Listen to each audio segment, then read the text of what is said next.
que le shiur Isobes Hashem pour la Shlema de Shmuel Eliyahu ben Suzi Sarah, ainsi que de Meir ben Simcha, et pour le souvenir de Eli ben Miriam. Eli ben Miriam. Kakadosh Baruch Hu, donc la ville Ken ben Hayim ben Ametim, Kakadosh Baruch Hu, il donne que ce soit les Lo Nishmato et les Zichro chez Eli ben Miriam. Nous étudions Paraditzrak, chapitre 14 dans Pessah. Et en fait, on va étudier un sujet que j'ai intitulé La prière, est-ce que c'est un moyen ou un but ? Je ne veux pas répondre à cette question puisque c'est le Rav qui va nous donner sa réflexion. Avti kishma Hashem et kolita hanunai kita oznoli, et le verset nous dit uviamai ekra. Vous connaissez ce verset, il est dans le psaume 116, ce sont les versets 1 et 2. Donc, comment ça c'est que vous les connaissez ? Tout simplement parce que dans le Hallel en entier, donc le Hallel Gamour, il y a un chapitre qui commence par dire Avti kishma Hashem et kolita hanunai kita oznoli. Et le Rav nous dit, donc d'abord on va traduire, Avti, j'ai eu de l'amour, Kishma Hashem, car Hashem a entendu, ou lorsqu'Hashem entendra, Et koli tahanunai, ma voix de supplication et de demande. Ki ita oznoli, lorsqu'ou car il a tendu son oreille, ou bien maïkra, alors que dans mes jours je l'appelle l'oreille. Autrement dit, il y a quelque chose qui donne l'amour de ce qu'Hachem, il entend ma demande. Hachem de tendre son oreille, littéralement. Bien évidemment, dans le Rambam, Moreh Nevuchim, première partie, on explique que quand on parle des oreilles d'Hachem, Hachem n'est pas un homme. Et que les oreilles, en fait, on en parle parce que sinon, peut-être, on ne pourrait pas comprendre autrement, en tant qu'homme, la manière à laquelle Akadosh Baruch Hu se révèle. Mais en définitive, on n'est pas en train de parler d'Hachem comme un homme, bien évidemment. En tout cas, le Rav nous dit, mais normalement, il y a un truc bizarre ici. Pourquoi ? Parce que normalement, quand Hachem il répond à notre demande, c'est que préalablement, il a tendu l'oreille, ou lorsqu'Hachem il a tendu l'oreille, c'est que préalablement, il a répondu à notre demande. Logiquement ou chronologiquement, on considère qu'Hachem il a tendu l'oreille à notre demande, et c'est pour ça que il a répondu à notre demande. Par exemple, dans le référentiel humain, si vous n'entendez pas la requête de votre ami, vous ne pouvez pas répondre à sa requête. Il faut d'abord l'entendre. Donc, tendre l'oreille, c'est être capable de prendre en compte la demande de quelqu'un, et seulement, secondo, donc en deuxième étape, de répondre à sa demande en lui donnant. Il dit le Rav, écoutez bien les mots, Bipshuto, d'après le sens littéral, Shmiat kol tahanunim et amour bekan, le fait d'entendre la voix des demandes qui étaient citées dans ce verset, Imilou yabakasha, c'est quoi ? Je suis heureux qu'Hachem il a entendu ma demande, c'est de remplir la demande, c'est-à-dire d'accéder à la demande que je lui ai faite, Sha'alea baot tahanunim, sur lesquelles les hommes sont venus à prier. Donc, par exemple, les hommes prient pour la pluie, et quand on dit que Hachem il a entendu ma demande, c'est qu'il a donné la pluie, par exemple. Il dit le Rav, alors si c'est comme ça, alors il est sûr que nous devons nous éveiller, sous-entendu, à l'anomalie, bien entendu à l'anomalie pour nous, parce que c'est nous qui ne sommes pas tout à fait normaux. Donc on va prendre après combien c'est comme ça qu'on doit parler, puisque c'est David Améler qui a écrit les Télim. Mais en tout cas, pour nous, on doit s'éveiller à se dire, c'est qu'après qu'il ait été dit qu'Hachem il a rempli ma demande, il y a marqué Kita Oznoli, il a tendu son oreille vers moi. A priori, il dit le Rav De'are Milou Yabakasha, voilà pourtant que le fait de remplir la demande de quelqu'un, d'accéder à la demande de quelqu'un, inclut forcément et Tatayata Ozen, le fait d'avoir tendu l'oreille pour entendre sa demande. Ou Beseder Kabbalat Atfila, et dans l'ordre normal de ce qui s'appelle le fait d'avoir une prière qui a été exaucée, Atayata Ozen, le fait de tendre l'oreille, Idarka Kodemet, c'est un niveau qui est précédent, les Milou Yabakasha, au fait d'accéder à la demande de celui qui demande. Venimtsa, et il en ressort, si on réfléchit avec cette logique et cette chronologie, des Seder Akatouv ou Oradam Idarga Ledarga, qu'il y a quelque chose ici qui est décroissant dans la chronologie ou dans la logique, Beseder Kabbalat Tfila, de la Kabbalat Tfila. Autrement dit, qu'il y a quelque chose d'illogique dans le fait qu'on parle d'abord du fait qu'Hachem, il a écouté notre prière, à répondre à notre demande, et uniquement après de dire qu'Akadosh Baruch Hu, il a tendu son oreille. Ou Pachout, et il est bien sûr évident, ki Orada ena olemet et inyan kan. Le fait de parler de décroissance ou d'illogisme, c'est pas quelque chose qui convient, puisque David Ameller, il nous enseigne, il nous révèle la manière avec laquelle on prie, la manière avec laquelle on est répondu. Donc il n'est pas possible en fait de comprendre sans s'interroger et aller plus loin que la lecture littérale de ce texte pour justement arriver à comprendre peut-être quelque chose d'un peu plus substantiel que nous ignorons pour l'instant dans ce qui constitue l'essence même de la prière. En somme, si on doit reprendre la question du Rav, c'est que normalement, quand on parle d'avoir une réponse à notre prière, c'est que forcément, de facto, est impliqué qu'auparavant, une oreille a été tendue pour entendre notre demande.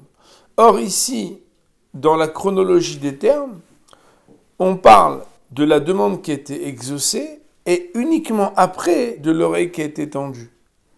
Et ça, c'est quelque chose qui pose problème. Il nous dit le Rav. Et là, chez Malach Advarim Kachu, seulement que le développement des choses, la manière avec laquelle il faut dérouler les choses est ainsi. Mitoch inyana de yoma amadu al chidush nifla.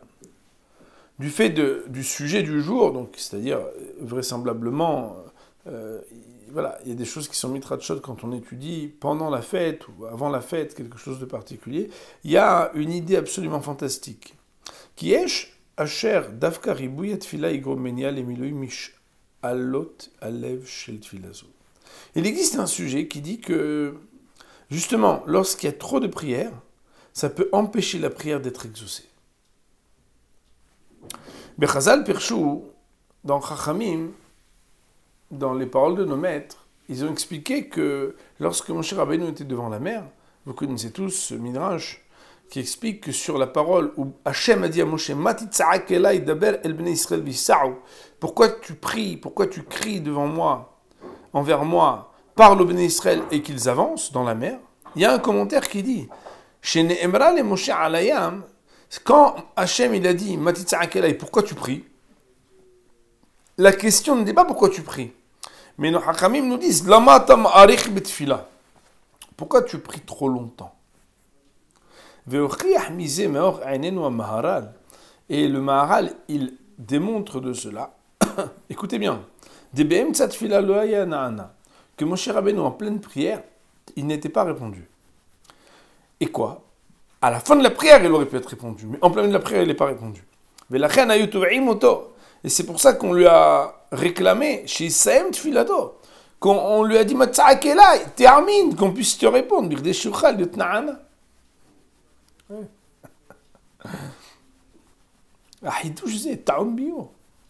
Mais cette idée inédite,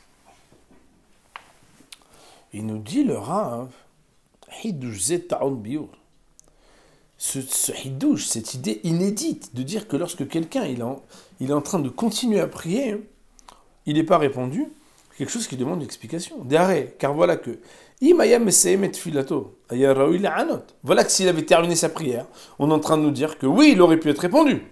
On est en train de dire comme il n'a pas terminé, alors il ne peut pas être répondu.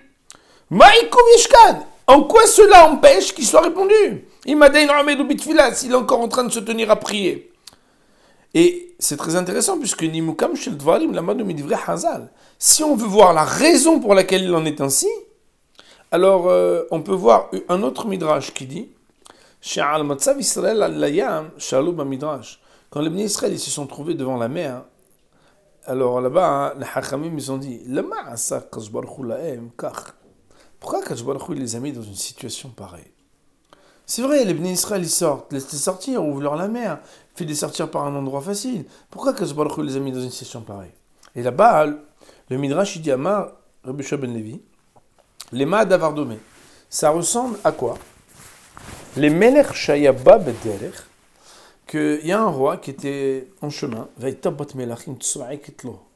il y avait princesse qui était en chemin et qui criait « Mais Vakasha, Mimcha, Tzileni, Miyadalistim » S'il te plaît, oh mon roi, sauve-moi des mains de ces brigands.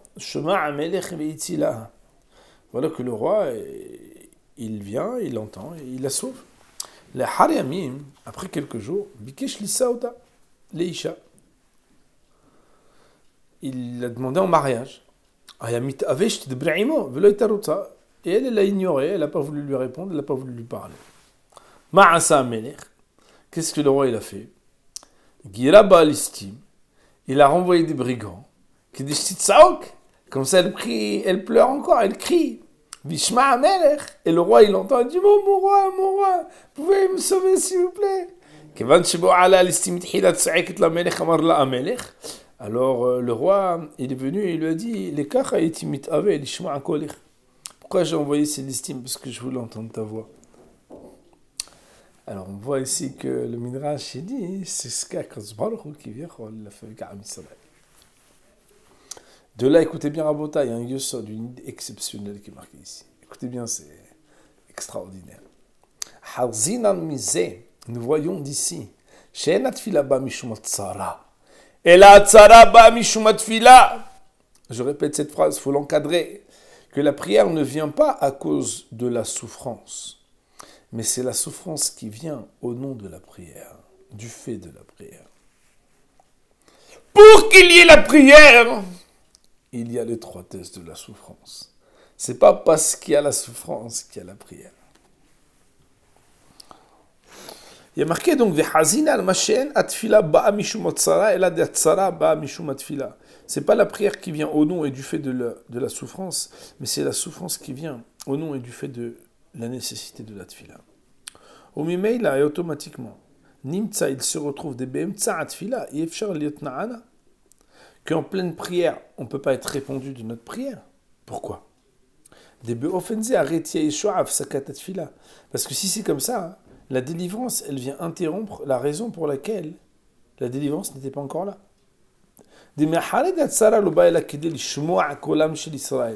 Parce que du fait que la souffrance ne vient que dans le but de faire entendre la voix des Juifs qui font la tfila. Alors de cela on comprend que la Yeshua ne va pas, je me permets de dire, venir déranger au moment où Bisman Shi Goremet l'avsakato chez la kolazé. Puisque la tsara, la souffrance est devenue pour que les Juifs y prient, au moment où le but est en train d'être atteint et dans le déroulement progressif du but, on ne va pas venir interrompre le but pour lequel même la tsara elle est venue. Parce que sinon, on va à l'encontre même du but pour lequel c'est venu. C'est la raison pour laquelle, comme en définitive, malgré tout, et plus que tout, Akadosh Baruch Hu, sa volonté, c'est la délivrance des Bnei Israël. C'est pas seulement leur prière. La chen ba'atfi'a, sh'lmatitza'akelai. C'est pour ça qu'Akadosh Baruch Hu dit à Moshe Rabbeinu, ça y est, il faut terminer la prière. Ça va, c'est fini la prière. Lama tamarich bitfila.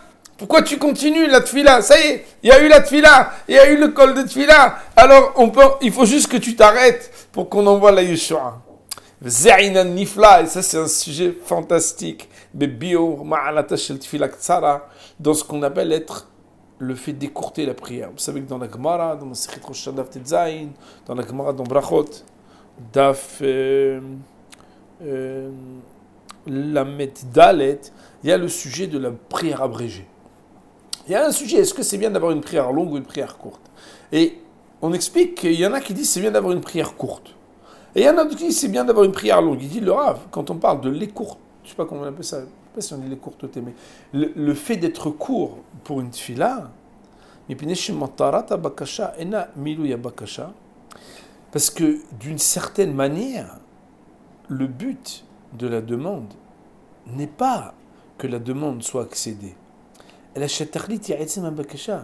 Si ce n'est que le but est que la demande soit énoncée. C'est la raison pour laquelle c'est pourquoi il ne faut pas interrompre ce qui s'appelle être l'énoncé de la demande, même par le fait de répondre positivement en accédant à cette demande. Autrement dit, mon Rav Rabotai, si le but pour lequel il y a une tzara, c'est que les Bnei Israël ils énoncent une tfila, c'est quand les Bnei Israël ils sont en train de dire la tfila, puisque le but est en train d'être déroulé, on ne peut pas interrompre le but. Parce que le but, il n'est pas émettre plus que il n'y ait pas de raison de demander que la demande elle-même. Seulement, bien sûr, si la demande est suffisamment entendue pour qu'elle puisse être acceptée et agréée, à ce moment-là, Akadosh Baruch Hu de rappeler à Moshe Rabbeinu, ça y est, on peut arrêter. Mais, au moment où elle est énoncée, puisque c'est ça le but, on ne va pas déranger le but de la raison pour laquelle il faut prier. Le Rav il nous dit, alors on va continuer maintenant à tracer ce trait, on va aller un peu plus loin. Voilà que même après que le miracle se soit déroulé, par exemple, en l'occurrence ici, on parle de la traversée de la mer. Donc la mer s'est ouverte. Ok ? Donc, Matitzak Elai, écoute ta prière. Dès que la prière est terminée, entre guillemets, alors c'est le moment de la réponse, n'est-ce pas ? Alors là, il y a quelque chose de bizarre. Donc les Bnei Israël, leur âme a entonné un cantique, le cantique de la mer, comme vous savez, la Shira Tayam. Al-Milo Mishalot Alev, Shel Tfila. Sur le fait que ce que leur cœur a réclamé et a demandé, Akadosh Baruch Hu, il leur a exaucé. Eh bien, écoutez bien, mon Rav Rabotai. L'âme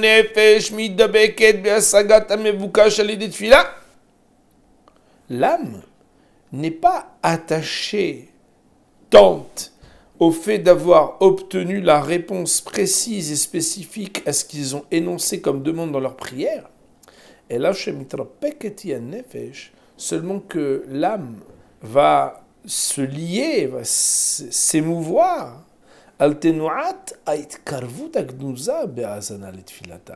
sur le mouvement de rapprochement qui est caché dans le fait qu'Hachem il a tendu son oreille. Pourquoi ? Seulement c'est vrai que, quelle est la preuve qu'Hachem il a tendu son oreille ? Que tu as reçu ce que tu as demandé dans ta prière, c'est la preuve, c'est l'expression, Naron. Mais en vraie vérité, c'est pas que tu as eu une livraison de quelque chose qui ne vient pas d'un épanchement et d'un lien.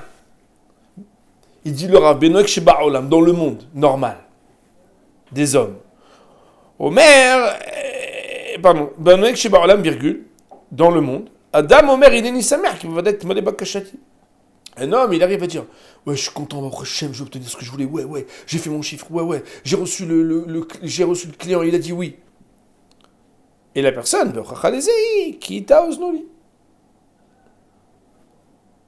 pourquoi ? Mais pour l'instant, tu n'en sais rien. Parce que il a fait comme ça. Les Umatzot, mais c'est pas comme ça quand on parle d'Akadosh Baruch Hu. A Nefesh, Omeret Shiratal Elokim, quand on dit un cantique ou un psaume à Akadosh Baruch Hu, Mitronenet Ani Kita Oznoli. Moi, en fait, ce qui me fait le plus plaisir, c'est pas d'obtenir ce que je veux. Et d'ailleurs, la preuve, c'est qu'il a tendu son oreille. Pas du tout. Les kinit malea bakashati. Bémet, ma joie, c'est qu'il a tendu son oreille. Quelle est la preuve ? C'est qu'il m'a donné ce que je lui ai demandé.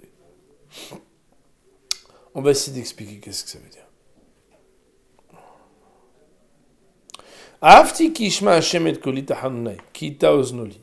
On reprend maintenant le verset qui était au début. J'ai eu de l'amour qu'Hachem entende la voix de ma demande, Kita oznoli, car il a tendu son oreille vers moi. Qu'est-ce qui est le plus important ? Qu'est-ce qui est le plus élevé ? Qu'est-ce qui est le plus primordial ? Qu'Hachem réponde à ma demande, au car Kadosh Baruch Hu, il est tendu son oreille.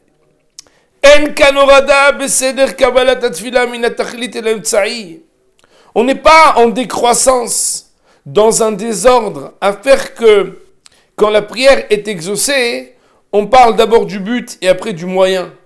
Autrement dit, voilà, bon Hachem, le but a été atteint, Et Agav, au passage, Hachem a tendu son oreille. C'était le moyen par lequel j'ai pu avoir ce dont j'avais besoin. Pas du tout. Elle a dérabé, mais au contraire. Yesha'ala shel dvekut. On est en train de manière croissante et graduelle. On est en train de décrire ce qui va du plus petit au plus grand dans ce qui s'est révélé. De ce que sont les signes du rapprochement au rapprochement lui-même. Pourquoi? Le signe qu'Hachem, il y a une proximité avec lui, c'est qu'il a répondu à ma demande. Mais la vraie proximité, c'est quoi? C'est qu'Hachem s'est rapproché pour entendre ce dont j'avais besoin. Et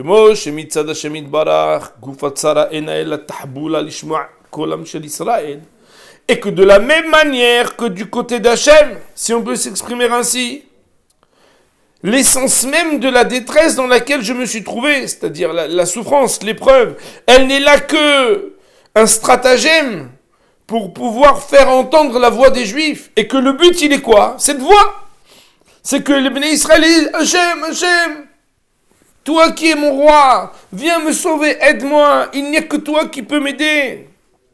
Et c'est ça le but. Le but n'est pas qu'il soit délivré uniquement, mais la tsara, son but, c'est compris. De l'autre côté aussi, de la même manière. Mitzat Knesset Israël, du côté de l'Assemblée d'Israël.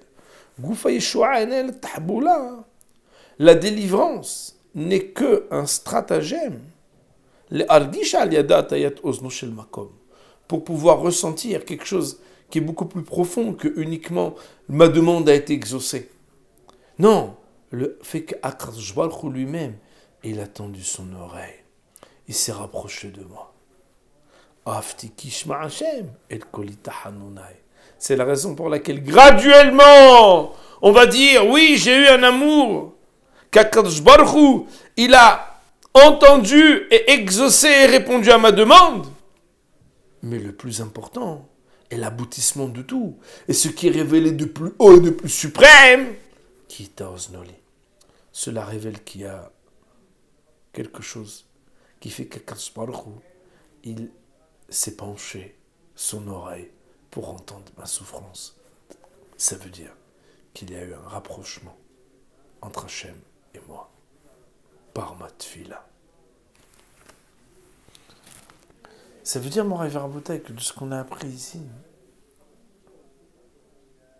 la tfila qui s'appelle tfila bi'at tsara, parce qu'il y a plusieurs types de prières. La prière qui est une prière à cause de l'épreuve, dans la souffrance. On doit avoir dans la tête que la souffrance est venue pour le rapprochement, et pas le rapprochement de la tfila du fait de la souffrance. C'est la raison pour laquelle, même si dans nos prières, on énonce et on demande à Akadosh Baruch Hu de répondre à notre filote, et que nous avons une très grande simha, qu'Akadosh Baruch Hu puisse répondre à notre filote, le plus important n'est pas la réponse, mais le fait que pour pouvoir répondre à quelqu'un, il faut s'approcher de lui et l'entendre. Et que la plus grande simha, la plus haute des smahot, tel que David Amelech, il nous dit, quand on est répondu à une prière, n'est pas la réponse à la prière, mais le fait qu'Akadosh Baruch Hu, quand on a prié, il a tendu son oreille, ça veut dire qu'il s'est créé un lien de rapprochement. Répondre à la prière, c'est un signe de rapprochement. Mais écouter la prière d'un juif, c'est le rapprochement lui-même. Et le rapprochement, il est plus grand que le signe du rapprochement. Ça veut dire que la prière est bel et bien un but, avant que d'être un moyen pour recevoir quelque chose qui résulte du fait qu'une prière puisse être exaucée. On va dire pour aujourd'hui, Baruch Ni La'olam, Amin V'Amen.